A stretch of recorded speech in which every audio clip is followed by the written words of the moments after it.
Shaggy and Scooby immediately dive-bombed to the floor. For a moment, the Red Devil Demon looked a bit puzzled, as the two had appeared to have vanished into thin air itself. Of course, Shaggy and Scooby were experts in confusing the situation. They were crawling along the sideboard, almost reaching the doorframe, when the Red Devil Demon regained its gaze upon them. The two of them immediately leapt up off the floor, both of them running at maximum speed down the corridor. Shaggy with his arms stretched out, fingers stretched to their most outward position. Each hair on his head was standing up on edge, whereas Scooby's forelegs were frantic. The terror within him was so great that his coordination was completely off. His legs were moving a lot faster than he was, as they all almost seemed to be moving in all different directions at once. But all of them at the furthest point away from the Red Devil Demon, who was not far behind them. Its movement was fast, but also almost graceful, as it almost appeared to glide after them round the corridors.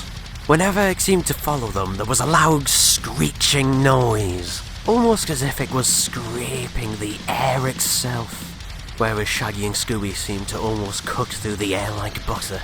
The two of them now had reached the main hall, and had reached the bottom of the stairs, which they had almost fell face first into, due to a lack of eye coordination. The two of them clambered up each step, each of their limbs banging each one of the steps as they did so. If you were to stand and witness it, it would look like they were falling down the stairs, but you click rewind on the VCR, something that only Shaggy and Scooby could accomplish themselves. What seemed odd that the Red Devil Demon stopped at the bottom of the stairs. It stared at them for what seemed like a microsecond and then just went off in a puff of red smoke.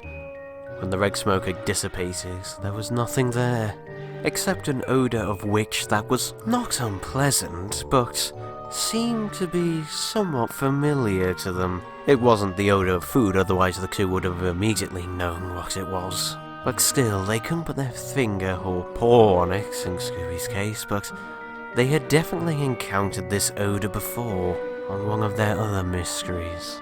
The two of them now just wanted to get out of there, but they were too afraid to go through the front door, back down the stairs just in case the Red Devil Demon appeared again. Plus, the two of them felt that they had to find the rest of the gang as well, as they knew that they would do the same for them. The rest of Mystery Incorporated were not very hard to find. The rest of them were all drawn to the top of the staircase, when they all heard the recognisable screams of Shaggy and Scooby. After bringing them up to date with their encounter, Velma seemed intrigued about the odour that the two had smelt, and how it was different to the decaying meat smell that they had smelt before. Velma asks Shaggy and Scooby to sniff the air again to see if they could smell anything. The two initially refused. However, once persuaded with a full box of Scooby snacks, they reluctantly sniffed the air. They said they could smell something that smelt almost coppery. The two of them stood at the back and directed the gang on which way to go. There was no way that them two were going out in front, not with the threat of a demon around. The gang eventually came across a door, from which the odour that Shaggy and Scooby had smelt was coming from. On the floor, going through the crack of the door, there appeared to be some sort of dark liquid that had seeped out into the corridor. Fred was the one who decided to open the door. However, he did take some precautions. He told the rest of the gang to back away, and he himself put his back to the wall, only reaching his arm out to twist at the doorknob. The door just silently swung open. Not the usual creaking affair that the gang was used to. It was clear that everything in this house had, for the most part, been well kept, and that the owner, Mr. Jimmy Wolf, had kept everything in good affair, even oiling the door hinges. Inside, they discovered some air pumps, which to the Mystery Incorporated was not that all unusual. However, what was, there were several packs of blood, some of which had been used and some of which had just been placed on a rack. There was also traces of blood on the air pumps. Obviously, someone was pumping blood. They weren't sure or not whether it was human blood or not. Even Velma wouldn't have known, not without literally carrying a portable lab around with her. Daphne, up until this point, had remained completely quiet. But then eventually she said, "Guys, I hate to say this, but maybe this one's out of our hands. I mean, we don't have a CSI lab to do tests on these." Velma then paused and replied with, "You know, I think Daphne's right, you guys. For once, I think we shouldn't get involved with this mystery. I mean, red devil demons are one thing, and I have no idea what type of blood this is, but my theory would be that due to the amount of it, and its overall colouring and consistency, I would say that this is human blood." Shaggy and Scooby-Doo were now more on edge than they'd ever been before. The two were shaking so much that they almost appeared to be vibrating, to a point where they were almost levitating off the floor or drilling a hole in it.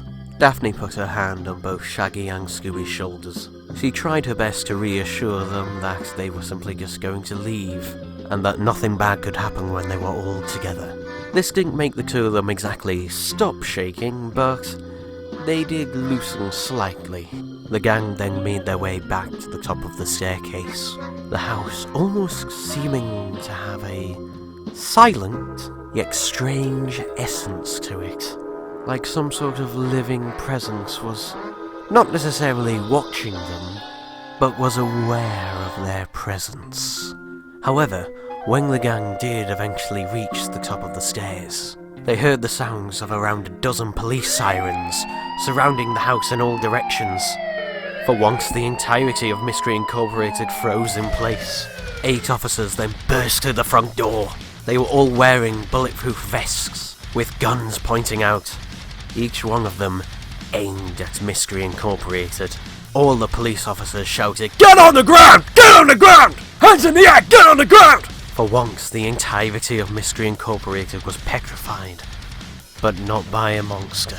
"You have the right to remain silent! However, it may harm your defense if you do not say something that you may later rely on in court," an officer stated as the gang were led out of the house and into the back of a police car and driven to the nearest police station, where all 5 of them were logged in as under arrest, and all 5 were locked in individual cells awaiting questioning.